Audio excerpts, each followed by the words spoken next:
It was 2:30 Tuesday morning when police in Summit County stopped a speeder. Turns out that there was an adult driving an unconscious kid to the hospital.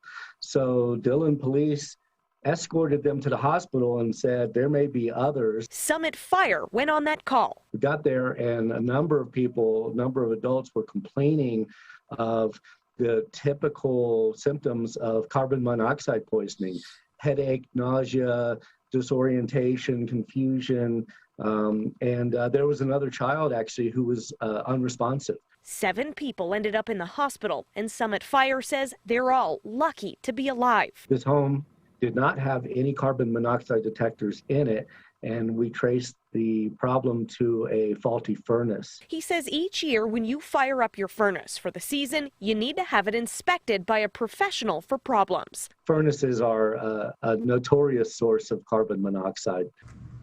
That's why you need a carbon monoxide detector too. You can't smell or taste carbon monoxide, but if it's alerting, if it's going off in siren mode, it's telling you, get out of the residence, call 911. Without one, a leak can easily turn deadly.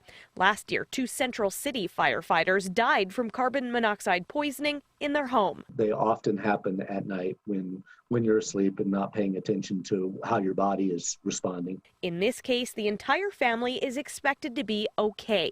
And now the fire department is hoping this close call is a lesson for others. It's just by sheer good fortune that we didn't have a catastrophe on our hands.